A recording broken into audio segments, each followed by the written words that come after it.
West Bengal state ইউনিভার্সিটিতে তোমরা যারা 6 সেমিস্টার হিস্ট্রি মেজরে পড়াশোনা করছো, তোমাদের যে DS-13 পেপারটি রয়েছে আধুনিক ভারতের ইতিহাস, এই পেপারের একটি 5 নম্বরের টিকা প্রশ্ন ভাষাভিত্তিক রাজ্য পুনর্গঠন কমিশন বা ভাষাভিত্তিক রাজ্য পুনর্গঠন আইন বা ভাষাভিত্তিক রাজ্য পুনর্গঠন আইনের ধারা এ সম্পর্কে একটু সংক্ষিপ্ত আলোচনার পরে এর 250টার অ্যান্সার প্রোভাইড করবো এই ভিডিওর ভিতর দিয়ে তোমাদের সামনে। তা দেখো, ভারতে যখন গণতন্ত্র প্রতিষ্ঠিত হয়, স্বাধীনতার পর সংবিধানের ভিতর দিয়ে গণতন্ত্র প্রতিষ্ঠিত হয়, তখন সেই গণতান্ত্রিক ব্যবস্থায় প্রশাসনিক কাজকর্মে স্থানীয় ভাষা ব্যবহার করলে সুবিধা হবে, এই দৃষ্টিভঙ্গি দেখে ভারতের বিভিন্ন অঞ্চলে বিক্ষিপ্তভাবে ভাষার ভিত্তিতে রাজ্য গঠন করার দাবি ওঠে, আন্দোলন শুরু হয়। 1948 সালে, স্বাধীনতার পরের বছর 1948 সালে জয়পুরে কংগ্রেসের অধিবেশন বসে। সেই অধিবেশনে বিষয়টা নিয়ে আলোচনা হয় বা উত্থাপন হয়। তখন বিচারক SK ধরের নেতৃত্বে একটা কমিশন তৈরি করা হয়। তবে এই কমিশন এই ভাষার ভিত্তিতে রাজ্য গঠনের যে আন্দোলন হচ্ছে বা যে দাবি উঠেছে তার বিরুদ্ধে মতামত দেয়। ফলে দেশের মধ্যে একটা অসন্তোষ তৈরি হয় এবং বিভিন্ন জায়গায় ভাষার ভিত্তিতে রাজ্য গঠন করার আন্দোলন শুরু হয়। এরপরে দেখো যে বিষয়টা রয়েছে যে অন্ধ্রপ্রদেশের এক বিখ্যাত নেতা বা প্রখ্যাত নেতা, স্বাধীনতা সংগ্রামী পট্টি শ্রীরামালু, তিনি এই 1952 সালের 19শে অক্টোবর পৃথক অন্ধ্রপ্রদেশ গঠনের দাবিতে এক আমরণ অনশন শুরু করেন এবং 42 দিন তিনি অনশন করেন এবং তারপর 15ই ডিসেম্বর তিনি মারা যান। তার দাবি ছিল পৃথক অন্ধ্রপ্রদেশ রাজ্য গঠন, ভাষার ভিত্তিতে তেলুগু ভাষাভাষী জাতিদের নিয়ে তিনি আলাদা একটা রাজ্য তৈরি করার দাবি করেছিলেন এবং সেই উদ্দেশ্যে আমরণ অনশন করেন।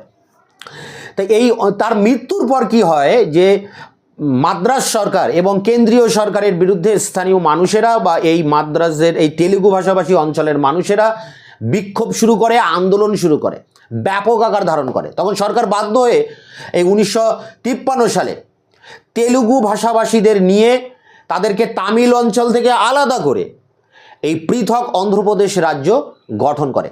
যেই এই অন্ধ্রপ্রদেশ রাজ্য 1953 সালে গঠিত হচ্ছে, সঙ্গে সঙ্গে ভারতবর্ষের বিভিন্ন অঞ্চলে বিক্ষিপ্তভাবে রাজ্য গঠন করার দাবি আরও বেশি জোরদার হচ্ছে। তখন ভারতের প্রধানমন্ত্রী জওহরলাল নেহরু বাধ্য হয়ে তিনি এই রাজ্য পুনর্গঠন কমিশন নিয়োগ করেন 1953 সালে। এই কমিশনের সভাপতি ছিলেন সুপ্রিম কোর্টের সেই সময়কার প্রধান বিচারপতি ফজল আলী। তার নেতৃত্বে এই কমিশন, রাজ্য পুনর্গঠন কমিশন, এটা গঠিত হয়। এই কমিশনের আরও দুজন সদস্য ছিলেন, বিখ্যাত দুই সদস্য। একজন ছিলেন সর্দার KM পানিক্কর, সর্দার কাভালাম মাধব পানিক্কর। তিনি ছিলেন ইতিহাসবিদ, ঔপন্যাসিক, সাহিত্যিক এবং আন্তর্জাতিক সম্পর্কের বিশেষজ্ঞ। তিনি ছিলেন এই একজন উল্লেখযোগ্য সদস্য। আরেকজন সদস্য ছিলেন সেই সময় হৃদয়নাথ কুঞ্জুরু। ইনি ছিলেন একজন আন্তর্জাতিক সম্পর্কের বিশেষজ্ঞ। তিনি ভারতবর্ষে NCC যে আছে, ন্যাশনাল ক্যাডেট কর্পস, তার প্রতিষ্ঠাতা। পরবর্তীকালে ইনি তৈরি করেছিলেন স্কুল অফ ইন্টারন্যাশনাল স্টাডিজ, UGCর সদস্য ছিলেন। এনাকে ভারতরত্ন উপাধিও দেওয়া হয়েছিল এবং ভারতের যে সংবিধান রচনা করেছিলেন আম্বেদকর, তার দলেও কিন্তু ইনি ছিলেন, এই হৃদয়নাথ কুঞ্জুরু, বিখ্যাত ব্যক্তি। তো এই KM পানিক্কর আর হৃদয়নাথ কুঞ্জুরু, এই দুই ব্যক্তি ছিলেন এই কমিশনের অন্যতম সদস্য। এই তিন ব্যক্তি অর্থাৎ সুপ্রিম কোর্টের প্রধান বিচারপতি ফজল আলী, KM পানিক্কর এবং হৃদয়নাথ কুঞ্জুরুর নেতৃত্বে এক কমিশন তৈরি হয়। ভারতের প্রথম ভাষার ভিত্তিতে রাজ্য গঠনের দাবিতে এই কমিশন তৈরি হয়। এই কমিশন 3 বছর বাদে 1956 সালে তার রিপোর্ট প্রকাশ করে, তার মতামত প্রকাশ করে। তার উপর ভিত্তি করে 1956 সালে ভারত সরকার আইন পাশ করে, রাজ্য পুনর্গঠন আইন 1956 সালে। সেই আইনে কি বলা হচ্ছে? আমাদের মূল প্রশ্ন কিন্তু তোমাদের যেটা রয়েছে যে এই রাজ্য পুনর্গঠন আইনটার উপরে জোর দিয়ে কিন্তু প্রশ্নটা রয়েছে যে আইনে কি বলা হয়েছে। ভাষাভিত্তিক রাজ্য পুনর্গঠন আইন যেটা 1956 সালে পাশ হয়, সেই আইনে প্রথম যেটা বলা হচ্ছে যে ভাষার ভিত্তিতে রাজ্য পুনর্গঠন হবে। তারপরে বলা হচ্ছে যে এই রাজ্য পুনর্গঠন হলে প্রশাসনিক ক্ষেত্রে সুবিধা হবে, অর্থনৈতিক ক্ষেত্রে স্বয়ংসম্পূর্ণতা আসবে, জাতীয় ঐক্য সংহতি অটুট থাকবে। আর দেশে যে রাজ্যগুলো রয়েছে সেই রাজ্যগুলোর পুনর্গঠন করা হবে। পুনর্গঠন করা হবে কিভাবে? আমরা এর আগে একটি প্রশ্নে আমরা পড়েছি যে স্বাধীনতার সময় যে দেশীয় রাজ্যগুলো কিভাবে ভারতভুক্ত হয়েছিল। তা দেশীয় রাজ্যের সেই ভারতভুক্তির প্রক্রিয়ায় আমরা জানি যে সংবিধানে লেখা আছে সেইভাবে, বা মাউন্ট ব্যাটেন যিনি ছিলেন সে পরিকল্পনা অনুযায়ী দেশ স্বাধীন হয়েছে, দেশ ভাগ হয়েছে, সেই মাউন্ট ব্যাটেন পরিকল্পনা। তো সেই মাউন্ট ব্যাটেন পরিকল্পনাতেই লেখা ছিল যে ভারতের যে দেশীয় রাজ্যগুলো রয়েছে তাদের মধ্যে ক, খ, গ আর ঘ, অর্থাৎ বিভাগ ক, বিভাগ খ, বিভাগ গ এবং বিভাগ ঘ, এই 4 শ্রেণীতে দেশীয় রাজ্যগুলোকে ভাগ করা হবে। দেশ স্বাধীন হওয়ার সময় প্রায় 600-600রও বেশি দেশীয় রাজ্য ছিল। এই দেশীয় রাজ্যগুলোকে ভারতভুক্ত করা হয় বিভিন্ন প্রসেসে, সেইটাই হচ্ছে ভারতভুক্তকরণের প্রক্রিয়া। এবং সেখানে কি করা হচ্ছে যে অনেকগুলো রাজ্যকে নিয়ে একটা বড় বড় রাজ্য তৈরি করা হয়েছিল। 600 রাজ্য ভেঙে মাত্র অল্প কিছু রাজ্য কিন্তু এখানে তৈরি করা হয়, অর্থাৎ রাজ্যগুলোর পুনর্গঠন করা হয়। কিন্তু এই 1956 সালের যে কমিশন তৈরি হয়েছে, যে আইন পাশ হচ্ছে ভাষার ভিত্তিতে রাজ্য পুনর্গঠন আইন, সেই আইনে নতুন করে আবারও বলা হচ্ছে যে দেশের এই রাজ্যগুলো যেগুলো আছে সেগুলো নতুন করে পুনর্গঠন করা হবে। 14টি রাজ্য হবে, দেশের রাজ্যের সংখ্যা হবে 14টি, আর 6টি কেন্দ্র শাসিত অঞ্চল হবে। এই কথা এই আইনে বলা হচ্ছে। 1956 সালের দেশীয় রাজ্য পুনর্গঠন যে আইন জওহরলাল নেহরুর সময় পাশ হচ্ছে, সেই আইনে কিন্তু এখানে বলা হচ্ছে, অর্থাৎ সংবিধানের যে ক, খ, গ, ঘ যে শ্রেণী রয়েছে রাজ্যের, সেটাকে লুপ্ত করা হবে। সেই জায়গায় 14টি দেশীয় রাজ্য তৈরি হবে এবং 6টি কেন্দ্রশাসিত অঞ্চল। এই ছিল আইনের বিষয়বস্তু, অর্থাৎ রাজ্য পুনর্গঠন আইন 1956-তে এটা বলা হয়েছে। এটার উপরেই কিন্তু আমাদের প্রশ্নের মূল ফোকাস ছিল। কিন্তু অনেক সময় কমিশন দিয়ে প্রশ্ন আসে, তাই একটু কমিশন নিয়ে বলা হলো। ধর কমিশন, এবং ধর কমিশনের রিপোর্টের পরে অন্ধ্রপ্রদেশে আন্দোলন শুরু হচ্ছে, তার ভিত্তিতে রাজ্য পুনর্গঠন কমিশন তৈরি হচ্ছে ফজল আলীর নেতৃত্বে, এবং তার ফলে রাজ্য পুনর্গঠন আইন তৈরি হচ্ছে 1956-তে। এখন বিষয় হচ্ছে এই রাজ্য পুনর্গঠন আইন তৈরি হয়েছিল ভাষার ভিত্তিতে রাজ্য পুনর্গঠিত হবে, কিন্তু এই নীতি সব জায়গায় মানা হয়নি ভারতবর্ষে। বিশেষ করে বোম্বাইতে এই নীতি কিন্তু মানা হয়নি, আর পাঞ্জাবে মানা হয়নি এই ভাষার ভিত্তিতে রাজ্য গঠনের দাবি। বোম্বাই অঞ্চলে গুজরাটি লোক আর মারাঠি লোকেরা বাস করতেন। ফলে এই মারাঠি এবং গুজরাটিরা এরা চাইছিল যে তাদের ভাষার ভিত্তিতে আলাদা রাজ্য তৈরি হোক।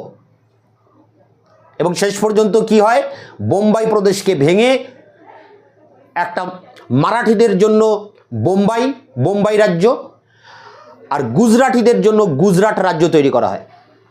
কারণ এই বোম্বাইতে যে আন্দোলন শুরু হয়, মানে ভাষার ভিত্তিতে রাজ্য পুনর্গঠন হয়নি এখানে, এই কারণে আন্দোলন শুরু হয়। সেই আন্দোলনের ক্ষেত্রে মহারাষ্ট্রের যেটা ছিল যে সংযুক্ত মহারাষ্ট্র সমিতি, এটা ছিল একদিকে, আর পাঞ্জাবিদের যে দল ছিল সেই দলটি ছিল পাঞ্জাব জনতা পরিষদ। এই দুই দলের মধ্যে ব্যাপক সংঘর্ষ শুরু হয় বোম্বাই প্রদেশে, এবং বাধ্য হয়ে সরকার বোম্বাই প্রদেশকে ভেঙে একটা বোম্বাই প্রদেশে রাখা হয়, মূল বোম্বাই প্রদেশ যেখানে মারাঠিরা বাস করবে, যদিও এটা পরবর্তীকালে ভেঙে মহারাষ্ট্র তৈরি হয়। আরেকটি অংশ যেটা গুজরাটিদের জায়গা ছিল, গুজরাটি ভাষাভাষী অঞ্চল, সেটা তৈরি হয় গুজরাট 1960 সালে, এবং গুজরাটের রাজধানী হয় আহমেদাবাদ। এরপরে পাঞ্জাবে আন্দোলন শুরু হয়। পাঞ্জাবের আকালি নেতা মাস্টার তারা সিং, তিনি পাঞ্জাবি ভাষাভাষীদের নিয়ে একটা আলাদা রাজ্য তৈরি করার দাবিতে আন্দোলন শুরু করেন। কারণ পাঞ্জাবে তখন 3টি ভাষাভাষী লোকে বাস করত, পাঞ্জাবি, হিন্দি ভাষাভাষী লোক, আর ছিল পাহাড়ি মানুষ কিছু ছিল, তারা পাহাড়ি ভাষায় কথা বলতেন। তা শেষ পর্যন্ত ভারত সরকার এই পাঞ্জাবকে ভেঙে শুধু পাঞ্জাবি ভাষাভাষী অঞ্চল নিয়ে পাঞ্জাব রাজ্য, হিন্দি ভাষাভাষীদের নিয়ে হরিয়ানা রাজ্য এবং পাহাড়ি ভাষাভাষীদের নিয়ে হিমাচল প্রদেশ তৈরি করে। এইভাবে বোম্বাইয়ের আন্দোলন এবং পাঞ্জাবের আন্দোলনকে দমন করা হয় বা তাদের দাবি মেনে নেওয়া হয়, সেই ভাষার ভিত্তিতে রাজ্য কিন্তু পুনর্গঠিত হয়। তো এই হচ্ছে বিষয়। এখন এর গুরুত্বটা কি? এর গুরুত্ব এটাই যে ব্যবস্থা করা হয়েছে তাতে করে ভারতের যে যুক্তরাষ্ট্রীয় ব্যবস্থা, কেন্দ্র সরকার একাধিক রাজ্য সরকার, সেটাকে বজায় রাখা গেছে। সংবিধান অনুযায়ী ভারতবর্ষের যুক্তরাষ্ট্রীয় কাঠামোকে অক্ষুণ্ণ রাখা গেছে এই রাজ্য পুনর্গঠন আইনের মাধ্যমে বা রাজ্য পুনর্গঠন যে কর্মসূচি, সেই কর্মসূচি করার ভিতর দিয়ে। এছাড়া রাজনৈতিক ক্ষেত্রে কাজকর্মের সুবিধা বেড়েছে অনেক, যেহেতু স্থানীয় ভাষায় প্রশাসনিক কাজকর্ম চলছে, তাই রাজনীতিতে মানুষের কাজের জায়গাটা অনেকটা বেড়ে গেছে। আর ভারতবর্ষের বিভিন্ন অঞ্চলের মানুষের মধ্যে যে ক্ষোভ ছিল, এই যে ভাষার ভিত্তিতে রাজ্য গঠন করার যে দাবি এবং তাকে ঘিরে যে ক্ষোভ, এগুলো নিরসন করা যায় এইভাবে রাজ্য গঠন করে, তাদের দাবি মেনে নিয়ে সেইভাবে সেই জাতির জন্য আলাদা রাজ্য গঠন করার ভিতর দিয়ে সেই অঞ্চলের ক্ষোভকে প্রশমিত করা হয়। অর্থাৎ মানুষের মধ্যে, বিভিন্ন অঞ্চলের মানুষের মধ্যে যে ক্ষোভ ছিল, যে অসন্তোষ ছিল, তাকে নিরসন করা যায় এই আইনের ভিতর দিয়ে। এর ফলে দেশের ঐক্য, জাতীয়তাবোধ, ঐক্য, সংহতি এটা অটুট হয়, আরও শক্তিশালী হয়। তো এই ছিল এর গুরুত্ব। এর 5 নম্বরের উত্তর এবার অন স্ক্রিনে তুলে ধরছি। রাজ্য পুনর্গঠন আইন বা রাজ্য পুনর্গঠন কমিশন বা ভাষাভিত্তিক রাজ্য পুনর্গঠন বা রাজ্য পুনর্গঠন আইনের ধারা যেভাবেই আসুক প্রশ্নের উত্তর এটাই হবে এবং 5 নম্বরের জন্য লিখতে পারবে গণতান্ত্রিক শাসন ব্যবস্থায় প্রশাসনিক কাজে স্থানীয় ভাষার ব্যবহার করলে সুবিধা হবে। এই দৃষ্টিভঙ্গি থেকেই ভারতের বিভিন্ন অংশ থেকে ভাষাভিত্তিক রাজ্য গঠনের দাবিকে কেন্দ্র করে আন্দোলন গড়ে ওঠে। এছাড়া দেশীয় রাজ্যগুলির ভারতভুক্তির পর রাজনৈতিক দিক থেকেও রাজ্যগুলির পুনর্গঠন জরুরি ছিল। 1948 খ্রিস্টাব্দে কংগ্রেসের জয়পুর অধিবেশনে ভাষাভিত্তিক রাজ্য গঠনের আলোচনার সাপেক্ষে বিচারক এস.কে ধরের নেতৃত্বে ধর কমিশন গঠিত হয়। এই কমিশন ভাষাভিত্তিক রাজ্য গঠনের বিরুদ্ধে মত প্রকাশ করলে সারা ভারত জুড়ে বিক্ষিপ্তভাবে ভাষাভিত্তিক রাজ্য গঠনের দাবিতে আন্দোলন শুরু হয়। প্যারা করে অন্ধ্রপ্রদেশের জনপ্রিয় স্বাধীনতা সংগ্রামী পট্টি শ্রী রামালু 1952 খ্রিস্টাব্দের 19 অক্টোবর আলাদা অন্ধ্রপ্রদেশ রাজ্যের দাবিতে আমরণ অনশন শুরু করেন। 48 দিন ধরে অনশন চালানোর পর 15ই ডিসেম্বর তিনি মারা যান। তার মৃত্যু সংবাদ প্রচারিত হওয়ার সঙ্গে সঙ্গে কেন্দ্রীয় সরকার ও মাদ্রাজ সরকারের বিরুদ্ধে তীব্র গণ অসন্তোষ শুরু হয়, যা ক্রমশ গণ আন্দোলনের রূপ নেয়। আন্দোলনের তীব্রতায় অবশেষে তেলুগু ভাষাভাষীদের তামিল অঞ্চল থেকে আলাদা করে অন্ধ্রপ্রদেশ রাজ্য গঠন করা হয় 1953 খ্রিস্টাব্দ। এরপর থেকেই সারা ভারত জুড়ে জাতীয় এবং ভাষাগত রাজ্য গঠনের দাবি তীব্র হতে থাকে। ভাষা আন্দোলনের তীব্রতার জেরে জওহরলাল নেহরু বাধ্য হন রাজ্য পুনর্গঠন কমিশন নিয়োগ করতে 1953। এই কমিশনের সভাপতি ছিলেন সুপ্রিম কোর্টের বিচারপতি ফজল আলী। এই কমিশনের 2 সদস্য ছিলেন কে.এম. পানিক্কর এবং হৃদয়নাথ কুঞ্জুরু। এই কমিশন তার রিপোর্ট পেশ করে, তার ভিত্তিতে পাশ হয় রাজ্য পুনর্গঠন আইন 1956। এই আইন অনুসারে 14টি রাজ্য, 6টি কেন্দ্রশাসিত অঞ্চল গঠনের প্রস্তাব গৃহীত হয়। 1953 সালের ডিসেম্বরে গঠিত ফজল আলী নেতৃত্বাধীন রাজ্য পুনর্গঠন কমিশন, স্টেট রিকগনাইজেশন কমিশনস প্রধান সুপারিশ ছিল ভাষার ভিত্তিতে রাজ্য গঠন। এই কমিশনের প্রধান সুপারিশগুলি হলো: 1. দেশের প্রধান ভাষাগোষ্ঠীর ভিত্তিতে রাজ্য পুনর্গঠনের নীতি গ্রহণ করা। 2. প্রশাসনিক সুবিধা, অর্থনৈতিক স্বয়ংসম্পূর্ণতা, ভৌগোলিক অখণ্ডতা এবং জাতীয় নিরাপত্তা ও ঐক্য বজায় রাখা। 3. ভারতীয় সংবিধানের বিভাগ ক, খ, গ, ঘ শ্রেণীভুক্ত রাজ্যগুলির বিলুপ্তি ঘটানো। 4. সমগ্র ভারতকে 14টি রাজ্য, 6টি কেন্দ্রশাসিত অঞ্চলে বিভক্ত করার সুপারিশ করা হয়। কমিশনের এই সুপারিশগুলোর ভিত্তিতে 1956 সালের নভেম্বর মাসে রাজ্য পুনর্গঠন আইন কার্যকর হয়। এর ফলে ভাষাগত সাংস্কৃতিক পরিচিতির উপর ভিত্তি করে ভারতের মানচিত্র নতুন রূপ লাভ করে। রাজ্য পুনর্গঠন কমিশন ভাষার ভিত্তিতে রাজ্য পুনর্গঠনের যে সূত্র অনুমোদন করেছিল তা মানা হয়নি বোম্বাই ও পাঞ্জাব রাজ্যের ক্ষেত্রে। বোম্বাই শহরে মারাঠি ও গুজরাটি ভাষাভাষীদের মধ্যে ব্যাপক সংঘর্ষ বাধে। সংযুক্ত মহারাষ্ট্র সমিতি ও মহা গুজরাট জনতা পরিষদ ভাষার ভিত্তিতে 2টি আলাদা রাজ্য গঠনের দাবিতে আন্দোলন শুরু করে। কেন্দ্রীয় সরকার বাধ্য হয়ে বোম্বাই রাজ্যকে দুভাগ করে বোম্বাই ও গুজরাট নামক 2টি আলাদা রাজ্য গঠন করে। মে 1960 গুজরাটের রাজধানী রাজধানী হয় আহমেদাবাদ। পাঞ্জাবে আকালি নেতা মাস্টার তারা সিংয়ের নেতৃত্বে আন্দোলন শুরু হয়। পাঞ্জাব রাজ্যে পাঞ্জাবি, হিন্দি, পাহাড়ি এই 3 ভাষাভাষী মানুষের বসবাস ছিল। পাঞ্জাবিরা চেয়েছিল পাঞ্জাবি ভাষা অধ্যুষিত অঞ্চল নিয়ে গড়ে উঠুক আলাদা পাঞ্জাব রাজ্য, কিন্তু সেখানকার হিন্দুরা এতে তীব্র আপত্তি জানায়। অবশেষে কেন্দ্রীয় সরকার পাঞ্জাবি ও হিন্দি ভাষা অধ্যুষিত অঞ্চল দুটিকে আলাদা করে পাঞ্জাব ও হরিয়ানা রাজ্য এবং পাহাড়ি ভাষা অধ্যুষিত অঞ্চলকে নিয়ে হিমাচল প্রদেশ গঠন করে।